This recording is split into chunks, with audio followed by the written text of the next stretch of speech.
This is All India Radio Shillong, the Northeast News Bulletin, read by Arundhati Paul.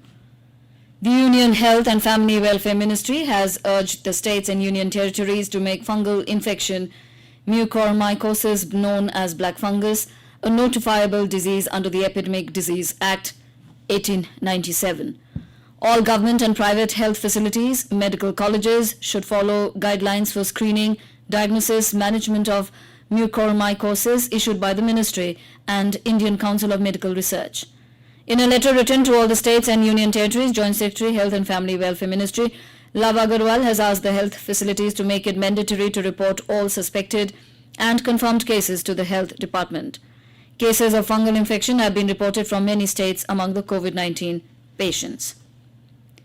The National Human Rights Commission has issued notices to the centre, states and union territories over alleged denial of benefits during COVID-19 pandemic under the Pradhan Mantri Garib Kalyan Anna Yojana and other schemes under the integral management of public distribution system due to non-completion of biometric authentication.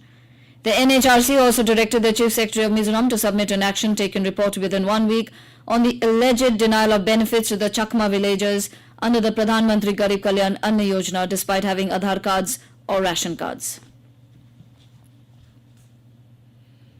Assam Chief Minister Himanta Biswa Sarma urged the people to make the COVID vaccination drive a mass movement.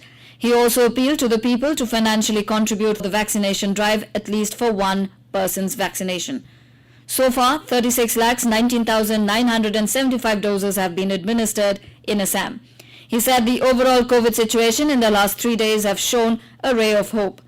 Yesterday, Assam registered 6,573 new COVID-19 positive cases and 74 fresh deaths.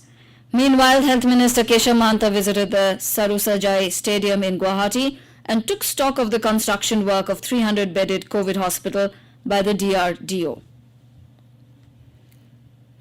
In Mizoram, several ministers have come up to the urgent call of providing healthcare kits and food items to the poor. In similar lines, Sports Minister Robert Ramawia Reuter has set a unique example of charity during this painful time. He made a payment for the monthly ration quota of all AAY and PHH families in his constituency, and he will bear the expenditure till December this year. This will be funded from his family savings for the poor and not through government funds. Yesterday, he donated some packets of medical equipment for the COVID care center in Aizawl East 2. In another instance, MLA of Aizawl West, Zorang Thangla, is providing money for the maintenance of an old cooperative building presently used for the COVID care center in his constituency. The first session of the 15th Assam Assembly will begin today in Guwahati. All newly elected legislators will take oath on the first day of the 3-day session. Senior Assam Gana Parishad MLA and former Minister Phani Bhushan Chaudhary is the pro tem speaker who will administer the oath taking. The election of the new Assembly Speaker will be also held today. The BJP has nominated Rajya Sabha MP Biswajit Daimare, who won the Assembly election from Paneri seat, for the Speaker's post. The BJP is also fielding Bokajan legislator Dr. Numal Momin for the Deputy Speaker's post. Governor Professor Jagdish Mukhi will address the House on Saturday. Nagaland's COVID-19 tally has crossed the 19,000 mark with the detection of 326 new COVID-19 positive cases yesterday. The total confirmed positive cases have increased to 19,284. The state also registered 288 positive patients who have recovered, while another 11 COVID deaths were reported, taking the COVID deaths tally to 234. The state has 4,519 active cases. Meanwhile, Meghalaya registered its highest single-day spike of 1,183 new COVID-19 positive cases, which pushed the tally of active cases to 6,477. 10 persons succumbed to the infections, taking the total death from COVID-19 to 389. The state also recorded 465 new recovered cases.